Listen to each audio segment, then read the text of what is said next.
Hey everyone, just wanted to make this relatively quick video about an interview that's gone up a couple of hours ago with Strauss Zelnick, who's the CEO of Take-Two, who also owned Rockstar. And well, basically, if there's anyone in this world that's going to know when GTA 6 is meant to be coming out, it's gonna be that guy. The interview is about half an hour long, goes over the whole business and everything, but there's two particular parts of the interview that are relatively interesting for us, the GTA 6 fan base that is waiting until this game is gonna come out. It talks about how they will approach marketing for bigger releases like GTA 6. Like they've traditionally done, they would go for outdoors and social media and that sort of stuff, but Super Bowl ads is something that they generally don't do. I'll let you listen to the clip. How do you market a big console game like Grand Theft Auto 6? So we'll do a lot of brand marketing for a big release.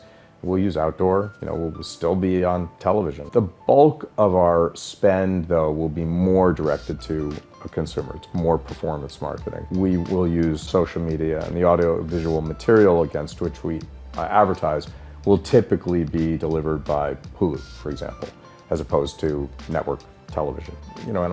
We don't spend money on Super Bowl ads typically. Naturally, at the end of the interview, the host does what every one of us would have done as well if we were be sitting across Strauss Zelnick and ask him, when is GTA 6 coming out? Now, while the answer is in typical corporate talk, it gives us a good idea of roughly when we can expect to hear more about GTA 6 and why we haven't heard anything about the game for such a long time. Effectively, what it's saying to me in normal English is kind of laughing at all the other companies that are just planning their releases years in advance and basically shouting from the rooftops about, this game is coming out then, and basically allowing Rockstar and Take-Two to just kind of look at that thinking, okay, that's when we can release the game, and at the same time making the entire industry completely scared about the fact that Rockstar is going to release GTA 6 at some point. Because, the articles about that have been coming out and it's frankly quite hilarious.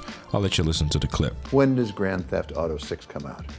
Which seems to be a very carefully held secret.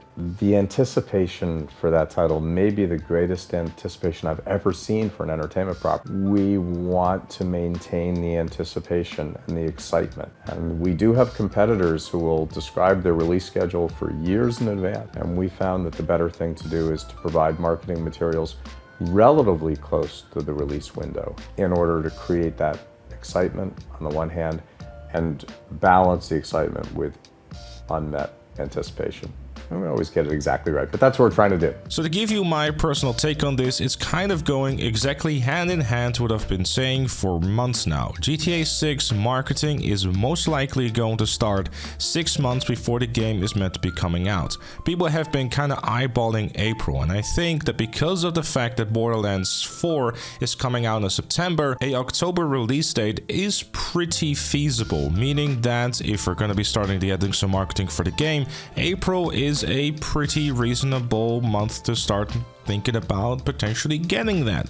Having said that, this is all speculation and we don't know this. Rockstar is a company that is shrouded in mystery and no one has any idea how they work. But I guess with this interview, you might have a better idea. Obviously, like with GTA 5 and RDR2 and all the games that went before it, we're going to see all those big billboards in all the big cities and everything like that they did before, because Strauss himself did say in the clip I showed you earlier that he's a big believer in using outdoors for marketing as well. Social media obviously is going to be a much bigger focus this time around, and network television isn't because, well, you guessed it, it's 2025 and network television ads are mostly for people who still watch TV for some reason. Either way, that was it for this one. Thank you so very much for watching and I'll see you all later.